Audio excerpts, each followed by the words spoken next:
Ça c'est une manette de PS5 qui coûte approximativement 70 €. Et ça c'est une copie de la manette de PS5 qui coûte 20 € à Action. Regardez, c'est tous les mêmes. Vous l'avez compris les refs, dans cette vidéo on va tester plusieurs objets tech de chez Action. Oh Action, ils ont essayé un peu de copier les autres marques. Par exemple sur ça, c'est flagrant délit qu'ils ont essayé de copier la manette de PS5. Et le but de cette vidéo, ça va être de voir est-ce que ça vaut le coup d'acheter chez Action. Parce que là t'économises approximativement 40 €. Et je vous jure, on dirait trop que c'est les mêmes. Donc du coup les refs, c'est parti, on va tester plusieurs copies d'objets tech de chez Action. C'est en direct. Non, c'est que des livres. Les refs, ça c'est un chargeur MagSafe. Ça permet de recharger son iPhone en induction en le collant juste derrière. Ça coûte 50 € chez Apple. 50 € juste le chargeur. Et bah Action les refs, ils ont sorti exactement la même chose pour seulement 5 €. Donc c'est 10 fois moins cher. Est-ce que ça vaut le coup? C'est ce qu'on va voir. Du coup voilà à quoi ressemble le chargeur MagSafe de chez Apple. C'est du coup un câble type C. Et le fonctionnement il est trop simple. Hop, ça se colle directement derrière. Bon, en vrai c'est plus compatible à partir de l'iPhone 12. Mais j'ai pas d'iPhone 12 avec moi là. Mais regardez, ça tient déjà bien sur la XR. Bon maintenant on va voir à quoi ressemble celui de chez Action. Donc déjà il est offert avec 2 anneaux magnétiques. Et ça en fait les refs, je vous jure que ça rajoute déjà une plus-value. Pourtant c'est celui qui coûte le moins cher. Je vais vous expliquer après à quoi ça sert. Le voici et je vous jure qu'il ressemble de ouf comme 2 gouttes d'eau à celui de chez Apple. Bon, celui-là il est un peu plus ovale, mais je vous jure que c'est une copie parfaite. Est-ce qu'il s'accroche derrière pareil? Ah non, il s'accroche pas pareil.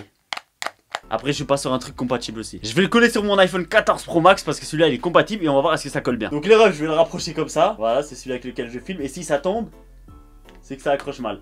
Ah, on va regarder les refs, ça s'est accroché de ouf. Du coup pour les iPhones compatibles MagSafe, il n'y a aucun souci, ça va bien s'accrocher. Il y aura le même comportement que le MagSafe original de chez Apple. Mais maintenant ce qu'on veut savoir c'est est-ce que ça charge correctement? Parce que c'est le plus important. C'est ce qu'on va voir. Du coup là on va tester le... Wesh, les anneaux magiques, tu nous en as pas parlé. Ah oui, les anneaux. Et ben en fait les anneaux ils vont servir à si ton iPhone il est pas compatible MagSafe. En gros s'il a pas un rond derrière. Comme on l'a vu, vous voyez, ça colle pas. Bon, celui d'Apple, il colle, mais en vrai de vrai... Voilà quoi, il colle pas de ouf. Et ben en lui rajoutant ça, ça va permettre de vraiment coller. Et donc même si ton iPhone il est pas compatible MagSafe, tu pourras recharger quand même. On n'est pas sur une dinguerie. Donc les refs, j'ai mis l'anneau magique et je vous jure en plus ça rend trop bien. Et là, normalement la magie elle va opérer. Regardez bien. Dang, ça s'accroche. Eh c'est limite impossible à enlever, ça colle de fou. Et il y a aussi quand même une grosse différence entre les deux, c'est que lui il charge en 15 watts et lui en 25 watts. Donc en gros, la charge du MagSafe de chez Apple est normalement censée être plus rapide. Je sais qu'on peut récupérer 50% de la batterie en 30 minutes. Mais qu'en est-il de celui de chez Action? Je vais mettre à charger le téléphone et on va voir combien de pourcents on récupère avec ça. Pendant ce temps, on passe à l'objet suivant. Ça, c'est les AirPods Pro de chez Apple. 300 €, comment ça pique de fou le prix. Mais ils ont une particularité qui est grave intéressante. C'est que quand tu les mets dans l'oreille, t'entends plus rien, tu deviens sourd. Je suis perdu, ah. Et c'est ça qui les rend vraiment uniques et intéressants de ouf. Et là vous allez dire mais Léo, Action ils ont pas pu créer ça, c'est de la technologie de fou. Et bah détrompez-vous parce que les AirPods Pro de chez Action ils sont juste ici. Ah, et vous voulez savoir le prix? 20 € chez ton marchand de journaux. Du coup les refs, j'ai hâte de laisser et voir est-ce que la réduction de bruit elle vaut vraiment le coup.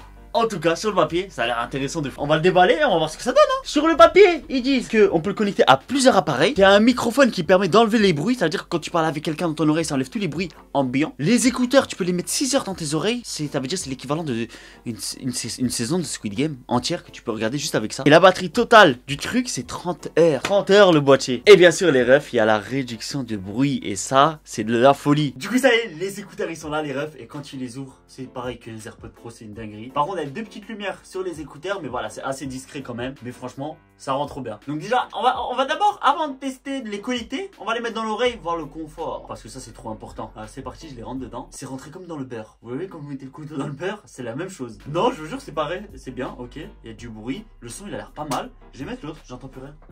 Ça me fait le même effet. Attendez, comment on active ou on désactive comme ça? En fait, je cherche à activer et désactiver la réduction de bruit. Ok, un petit bouton sur les écouteurs. J'entends la pluie. J'entendais la pluie. C'est quoi ces écouteurs là? Bon les refs, ce qu'on va faire c'est qu'on va le connecter à mon iPad Pro 11 pouces M4 256 Go. Le mec qui veut prouver. Ah ça coûte cher hein, on est obligé de prouver hein. Alors comment est-ce qu'on les connecte? Pour l'instant moi je vois rien. Ils sont enfin affichés. Ah c'est bon c'est connecté. Est-ce que la réduction de bruit elle est activée? Ah ouais effectivement ça bouge bien les oreilles. Ok donc là c'est activé. Je vous jure que c'est pas mal hein. Franchement c'est pas mal de ouf. Bon c'est pas comparable à ceux de Apple. C'est normal. C'est 20 €. Mais je vous jure que c'est pas mal hein. Les basses elles sont bonnes de fou. Et je m'entends même pas parler. Eh je vous jure hein. Vous avez pas les 300 € pour dans des AirPods Pro. Je vous jure que ça suffit amplement pour 20 €. Je suis choqué de la qualité sonore. Ils agressent pas l'oreille. Il y en a certains comme ça tu mets.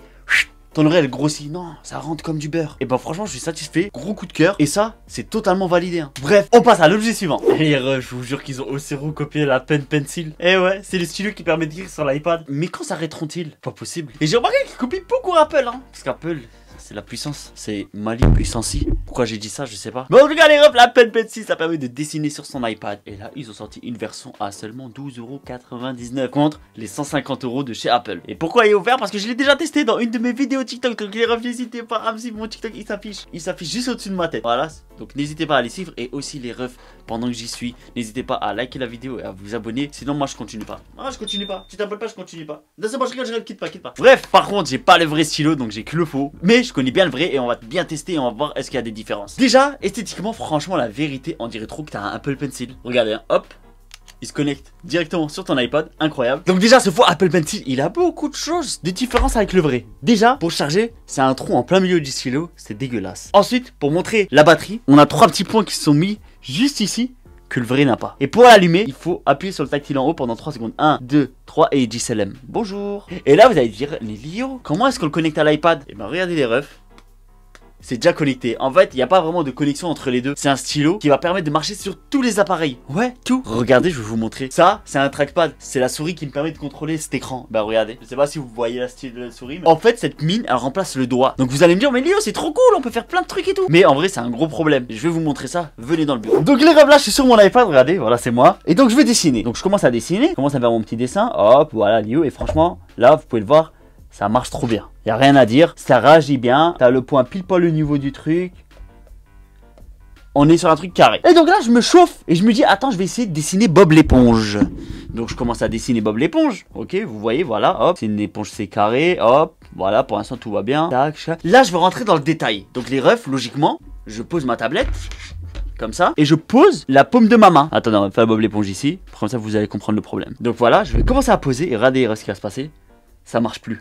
Parce qu'en fait, il considère la pointe comme un doigt. Donc, tu es obligé de dessiner sans toucher l'écran. Et ça, franchement, la vérité, bah, ça gâche un peu tout. Parce que même quand tu écris, hop, ça va être très dur d'écrire en petit comme ça, quoi. Et c'est pas à l'aise. Et c'est ça son seul défaut. Après, ça coûte 10 €. Franchement, pour signer des documents, ça marche. Pour dessiner des trucs grossiers, par exemple, je sais pas, tu fais un triangle, voilà, ça marche. Mais en tout cas, pour le prix, moi, je trouve que ça vaut quand même le coup. 10 € contre 150, impeccable. Bref, on passe à l'objet suivant. Ça, les refs, c'est un banger. Ça permet de recharger son téléphone sans que ça gêne pour autant parce qu'il se magnétise derrière ton tel. C'est exactement le même principe que ça, sans le fil, un peu plus gros pour avoir la batterie dedans. Mais ça se magnétise derrière et ça recharge ton téléphone. Celui de chez Action, il nous offre une puissance de 15 watts, ce qui permet de recharger exactement pareil que pour le MagSafe de chez Action. En gros, on peut récupérer 50% en 1 heure. D'ailleurs, les refs, en parlant de récupérer 50% en 1 heure, ça fait maintenant 1 heure que ce téléphone recharge avec ça et on va voir combien de pourcentage on a pu récupérer. Donc je regarde en avant direct, je vous mets le screen, vous me dites ce que vous en pensez. Parce que oui, effectivement, on a récupéré 39%, 40% en 1 heure. C'est un peu moins que les promesses, mais ça le fait. Du coup, ce qu'on va faire, les refs, c'est quoi? C'est que je vais l'ouvrir, on va le tester et on va voir si on peut recharger avec ça 50% en moins d'1 heure. Du coup, voici la batterie externe et franchement, la vérité, elle ressemble comme deux gouttes d'eau à celle de Apple. Mais elle a toujours une particularité en plus que je trouve ça dingue et que Action, bah à chaque fois, ils rajoutent une couche qui est bien. C'est qu'il y a un USB qui est là et en gros, vous pouvez l'utiliser comme une batterie externe. Vous n'êtes pas obligé de l'aimanter pour pouvoir charger avec et ça, c'est fou. Et du coup, elle a une capacité de 5000 watts. Ça veut dire qu'en gros, si vous avez un iPhone 14 Pro, elle vous le recharge au moins une fois complètement. Et si vous avez un iPhone XR, je pense que vous pouvez recharger 2 fois avant de la recharger. Du coup, comment ça se passe? Vous faites comme ça, hop. C'est très bien intégré. Du coup, c'est en train de charger. Et admettons, ça aurait pas marché. On l'a fait, tout ça, ça marche pas. Et bah, regardez les refs. Vous prenez un chargeur, vous le branchez ici et vous le mettez directement dessus et regardez les refs, ça charge. Et donc c'est ça qui est cool, c'est une certaine polyvalence. Et si on fait ça, ça recharge 2 fois plus vite. Bon les refs, je vais bien le placer et tout. Et on va voir si en 1 heure on récupère plus de 50%, sachant qu'on était à 40. Donc à la fin de la vidéo, on est censé être à 90. Je vous tiens au courant et on passe à l'objet suivant. Est-ce que vous savez ce que c'est que ça? Oui, ce petit truc là, c'est un objet tech et ça s'appelle un AirTag. Et je vous jure comment c'est indispensable. Quand j'ai commencé à en acheter un et en avoir un, et ben j'ai voulu en mettre partout. Je sais que pour ceux qui connaissent pas, vous vous dites mais c'est quoi? On dirait un Smarties, on dirait que ça se mange. Il est pas bon, il est amer. Mais non, c'est pas un Smarties les refs, c'est un AirTag et ça permet en fait de pouvoir localiser tout et n'importe quel objet tant que le AirTag il est avec cet objet. L'une des utilisations les plus pratiques, c'est de le mettre dans ses clés. Du coup, t'as un petit porte-clés comme ça, hop, tu le cales comme ça et il n'y a plus qu'à le mettre dans ses clés. C'est esthétique et vous pouvez localiser vos clés avec précision. C'est une dinguerie. Donc regardez à quoi ça ressemble. Franchement, beau gosse. Je me balade tranquillement. Ah, je fais tomber mes clés, mais j'ai pas vu. J'ai pas vu que j'ai fait tomber mes clés. Et bah là, dans une situation normale, vous êtes foutu. Vous avez perdu vos clés, c'est mort. Mais grâce à ça, je prends mon petit iPhone, j'appuie et je peux localiser directement où il est. Et c'est bon, j'ai retrouvé mes clés. Et là, vous allez me dire, mais Léo, pourquoi tu parles de ça? Tu nous as dit les objets Action. Les Action, ils ont créé leur propre AirTag. Et si vous savez le prix, vous allez halluciner. Vous allez être comme ça. Un AirTag de chez Apple, ça coûte 35 €. Chez Action, ça coûte 6 € les refs. Et c'est une dinguerie. En vrai, je dis ça, mais je l'ai jamais testé. Du coup, les refs, on va essayer et on va voir est-ce que le AirTag de chez Action vaut le AirTag de chez Apple. En tout cas, sur le papier, ça a l'air beau gosse, hein. Ça marche avec Apple, tout ça. Franchement, hâte de l'essayer. Ouverture circonflexionnelle. Donc voici le AirTag. Et franchement, la vérité, il est beau, il est bien, il est très stylé. On a un petit bouton derrière. Je pense que c'est pour la connexion. Et on a la petite languette. Dès qu'on a. Il fait du bruit. Vous avez pas entendu? Regardez, écoutez. Il fait tête. Incroyable. Ok, donc il fait un peu plus plastique et tout. Mais attendez les refs, on est 5 fois moins cher. Donc c'est un peu normal. Et là les refs, ce qu'on va faire c'est quoi? C'est que je vais les connecter tous les deux et on va voir déjà est-ce qu'ils se connectent de la même manière. Est-ce qu'on a un semblant de AirTag à l'intérieur? Moi j'y crois pas, j'y crois très moyen pour le prix. Bref, venez avec moi sur le bureau. Donc les refs, on se retrouve directement sur mon iPad et on va commencer par le AirTag de chez Apple. Donc les AirTag de chez Apple, forcément je me dis que ça a bien marché. Donc là j'approche le AirTag et directement il le détecte. Donc là on est sur une dinguerie. Donc connexion et on va dire que c'est pour mes clés. Parce que moi je perds beaucoup les clés. Continuez. Ah, il y a des informations confidentielles. Il faut pas que vous voyez. Donc j'ai flouté. Donc connexion, clé de l'abri, voilà. Ah, ce AirTag est connecté à un autre identifiant. Ça marche. Parce qu'en fait, je l'avais mis sur un autre compte. Je pensais l'avoir supprimé. Sauf que je le trouve pas sur un autre compte. Bon, les refs, tant pis pour le AirTag de chez Apple. Mais de toute façon, je connais toutes ces fonctionnalités et je pourrais les comparer et vous dire ce qu'on peut faire avec ou non. Donc là, on va connecter le AirTag de chez Action et on va voir ce que ça donne. Je l'ai pas volé, hein. Il était juste sur un autre compte et... Bref. Donc maintenant les refs, on passe au AirTag de chez Action. Et déjà je l'approche. Est-ce qu'il va se passer quelque chose? Pour l'instant il se passe rien. On va appuyer sur le bouton. Voilà, on va laisser le bénéfice du doute. Ok, il se passe rien. Donc je pense qu'il faut aller directement dans les réglages. Donc les refs, on est sur l'application localisée. On va mettre ajouter un objet, ajouter un AirTag. Ah bah non, c'est pas un AirTag. Ah non, je crois qu'il a détecté le vrai AirTag. Bon, ça part en n'importe quoi. Autre objet pris en charge. Voilà. Et donc là, je pense que c'est ici.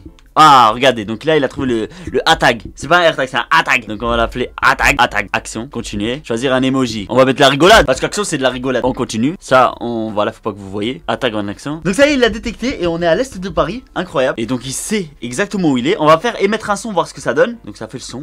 Voilà, si jamais tu perds. Et du coup, franchement, c'est stylé, mais il n'a pas l'option du AirTag qui permet de localiser avec précision. Parce que oui, ces AirTag là, quand tu le perds, tu peux le localiser avec précision, genre au mètre près. Il va te dire c'est devant vous, avancez, reculez. Mais celui-là, j'ai l'impression qu'il n'a pas l'option. Mais franchement, pour le localiser, franchement, il localise vraiment avec précision. Donc c'est vraiment, vous avez perdu les clés à un endroit, vous allez les retrouver forcément avec ça. Et pour 6 €, moi je dis pas non. Ah, et aussi, j'ai oublié de vous parler d'un avantage que a le AirTag de chez Action. Je viens juste de le voir, mais il est offert avec un porte-clés. Dites-vous que le porte-clés noir que vous voyez ici, je l'ai payé 15 €. C'est-à-dire le total m'a coûté 50 € le AirTag de chez Apple pour pouvoir le mettre sur mes clés. Alors que là, le porte-clés il est offert, on va le tester, hein. On nous le donne, on le prend. Voilà, il se présente comme ça. Stylé, hein. Et tu le mets directement dans le petit trou. Et ça y est, tu peux le mettre sur tes clés et t'as même pas besoin d'attendre. Ouais, il me faut la coque, il me faut le truc. 6 €, t'as tout en main. Et franchement, la vérité, ça vaut le coup de ouf. Vous perdez peut-être juste la précision de localisation, mais en soi, pour localiser des petits objets, pour savoir à peu près dans quel endroit il se trouve, bah ça suffit amplement. Quelqu'un il te le vole, tu sais dans quelle maison il est. Bref, en tout cas, pour moi, c'est validé de ouf. Et on passe à l'objet suivant. Est-ce que vous connaissez cette lampe de chez Philips qui coûte 90 €? C'est une dinguerie comment elle est chère. Elle permet de mettre une petite ambiance dans la chambre ou dans ton studio ou dans ta maison, histoire d'avoir une lumière un peu décontractée. Action, ils ont fait exactement la même chose. Regardez, c'est la même. Et le prix, 10 fois moins cher, 9 €. On va voir, est-ce que ça vaut vraiment le coup. Du coup les refs, elle est juste là et franchement au niveau design, je trouve qu'elle est trop stylée. Elle marche avec une prise secteur, il n'y a pas de batterie à l'intérieur, elle marche pas sans fil. Il faut forcément la brancher et bah c'est ce qu'on va faire, hein. Du coup les refs, c'est parti et on va voir. Oh. Ah j'avoue, ça s'allume et diffuse, c'est beau gosse. Et donc là, vous vous demandez pourquoi elle clignote comme ça. C'est tout simplement parce qu'il faut la connecter à l'application. Et oui, il y a une application pour pouvoir la contrôler et gérer les couleurs et tout, c'est incroyable. Je la connecte et on essaye direct. Ça y est les meufs, l'application elle est connectée et là je vais vous éblouir. Il y aura de la lumière sur vous. Donc déjà sur l'application, on peut régler la lumière. Regardez, donc là hop, je diminue et je mets à fond. Et je vous jure, c'est super bien stylé, bien fait. On peut aussi mettre des couleurs, comme vous allez le voir. Hop, regardez, on est passé en rose. Et franchement, je kiffe parce que c'est discret. C'est pas une lumière qui agresse. Moi, toujours, je me faisais agresser par les lumières. J'aimais pas. Je disais, ouais, arrêtez les lumières, s'il vous plaît. Bon, en vrai, c'est mieux dans le noir, comme ça, vous voyez mieux. Ensuite, tu veux une lumière un peu, hop. Tu vois, tu peux aller dans toutes les couleurs du monde. Et franchement, je trouve ça trop stylé, c'est trop beau. J'aime trop. Je sais pas si en vidéo on voit qu'elle agresse pas, mais elle n'agresse pas. Après, d'un côté, je voulais une lumière agressante pour la mettre dans mon décor. Comme ça, derrière, ça fait une petite lumière discrète. Je sais pas si tu vois le truc. Ensuite, t'as des scénarios. Genre, tu mets de prairie. Bah là, ouais. Moi, je me sens en prairie, ouais. Coloré. C'est quoi ça? C'est juste une couleur? Je pensais qu'il y avait plein de couleurs. Ah! Vous voyez, là, ça fait plein de couleurs. Waouh! C'est trop beau. À l'américaine. Allez, à l'américaine, celle-là. Américaine. Bref, il y a plein de petits réglages comme ça. Il y a un mode musique. Quand je parle, ça fait du son, c'est une dinguerie. T'en as marre de ça. T'en as marre, t'as envie de l'éteindre. Hop. tu peux l'éteindre. Franchement, la vérité, dinguerie, pour 9,99€, que demander de plus? En plus, tu peux le connecter à tous tes appareils Action, donc tu peux faire un vrai setup à la Philips Hue, mais grave moins cher. Bref, pour moi, c'est totalement validé. Les refs, j'ai une bonne et une mauvaise nouvelle. La mauvaise, c'est qu'on est au dernier objet. La bonne, c'est que c'est celle de la manette de PS5 et j'ai hâte de l'essayer, voir si on a vraiment toutes les fonctionnalités de la vraie manette. Objet suivant. Les refs, ça y est, il est enfin temps de comparer les deux manettes de PS5. Celle de Action qui coûte à 19,95€ chez ton marchand de journaux et la vraie manette de PS5. Déjà, juste physiquement, on a l'impression que c'est les mêmes. On dirait des jumeaux. Du coup, les refs, on va l'ouvrir et tout et on va la tester et on va voir est-ce qu'on a vraiment toutes les fonctionnalités de la manette de PS5, c'est-à-dire le retour haptique quand tu appuies ici, les vibrations, le tactile. Franchement, je me pose des questions moi. Bref, on va vraiment la tester entièrement et faire une vraie comparaison pour voir est-ce que ça vaut le coup de mettre 20€ plutôt que les 80€ de chez Sony là. Ça coûte cher hein, quand même. Hein. Bref, je l'ouvre et on regarde ça. Ça y est, je l'ai déballé et à votre avis, c'est laquelle? Devinez, vite, droite, main droite, de gauche. C'est des mains droites. Alors les refs, déjà première impression, elle est hyper légère par rapport à la vraie. Ça peut être un avantage comme un désavantage. Ensuite au niveau des touches, on sent que ça fait cheap un peu. Voilà, franchement la vérité c'est pas la même sensation que celle-là. Après celle-là elle est tellement aboutie les refs, pour moi c'est l'une des meilleures manettes. Ensuite il y a un autre truc moi qui me dérange, c'est le bouton ici. Regardez, c'est un clic, on dirait une clic d'une souris. Alors que celui de la vraie c'est vraiment un bouton que t'enfonces. Ici c'est hyper léger quand t'appuies. Mais j'ai remarqué qu'il y avait des palettes derrière. C'est un petit avantage ça quand même. Parce que dans la vraie, il n'y en a pas. Mais sinon pour le reste, on est quasi tout pareil. Niveau ergonomie, on a même l'impression d'avoir une manette de PS5 dans les mains. Donc c'est stylé. On va faire un petit plan rapproché comme ça, je vous montre un peu les défauts, les imperfections et tout. Mais franchement, elle est super bien limitée. Du coup les refs, voilà les deux manettes. Et franchement c'est une dinguerie. Elles se ressemblent de fou. Bon, vu de plus près, on peut voir largement que c'est celle-là la fausse. Déjà au niveau des touches, ici, bah c'est des touches opaques plastiques. Alors que là tu vois on a des vraies touches transparentes. Tout ça c'est beau gosse. Au niveau du noir, du plastique noir, là on peut voir que c'est un plastique un peu rugueux et un peu bizarre. Ici il est tout lisse, il est propre. Ici ça va jusqu'au bout alors que là bah ça fait un point bizarre. Ensuite en bas on a un truc des écouteurs. Ici aussi, sauf qu'ici on a un truc pour recharger avec les stations de recharge. Au niveau du dessus franchement ça se ressemble de fou. Mais comme je vous ai dit c'est au niveau des touches. Ici ça appuie, ici ça fait... C'est un bouton de souris on dirait. Bref les refs, je vais ouvrir la play et on va les comparer pour voir est-ce qu'en jeu on ressent une différence ou non. Ça y est les refs, du coup on se retrouve directement sur la PS5 Pro. Attention hein, c'est pas la PS5 normale. Donc là ce qu'on va faire c'est qu'on va connecter la manette. Hop. Ok donc ça s'est allumé. On va appuyer là. Bon pour l'instant ça marche pas. C'est bon les refs, c'est connecté. Donc là on appuie. Moi j'ai l'impression d'avoir la manette normale hein, pour l'instant. Donc pour tester vraiment les capacités de la manette, vous allez vous dire ouais il faut mettre Call of Duty ou quoi. Je vous jure que ce jeu là, juste là vous voyez, on va tester toutes les fonctions de la manette et voir est-ce qu'on ressent la même chose. Donc c'est parti. Impossible d'utiliser la manette sans fil pour jouer à des jeux PS5. Mais non, elle marche pas sur PS5. Elle est considérée comme une manette de PS4 les refs. Il y a quoi ici, il y a marqué quoi? Ah ouais, PlayStation 4. Ah du coup bah non. En fait ils ont coupé la manette de PS5 mais ça marche pas sur PS5. Je vous jure ça marche pas. Ok, je pensais que ça pouvait marcher sur PS5. Le seul jeu PS4 que j'ai c'est Rocket League. Du coup bah on va tester dessus, on va voir ce que ça donne. Ah je suis déçu un peu. Ok. Donc les refs ne vous faites pas avoir, c'est pas parce qu'elle ressemble à la manette de PS5 que ça marche sur PS5. Après attention, ça marche aussi sur PC, donc vous pouvez avoir les jeux PC et tout dessus. Mais si vous l'achetez pour une PS5, it's a net, it's a more. Mais bon, là, je lance le jeu pour voir un peu les sensations, les touches. Est-ce que vraiment on a l'impression d'avoir une vraie manette? Bon, déjà, les refs, grosse surprise. J'ai voulu mettre le code pour mon Wi-Fi. Et la plaque tactile, c'est une vraie plaque tactile. Et ça marche, ça fonctionne. On est sur quelque chose de réel. Ça y est, les refs, j'ai enfin réussi à lancer une petite partie de Rocket League. Et du coup, là, on va voir les premières sensations. Oh, les vibrations, elles sont bonnes, hein. Je vous jure que les vibrations, elles sont bonnes. J'aime bien les vibrations. Donc, au niveau des vibrations, on est bon. Au niveau des sensations, franchement, bah...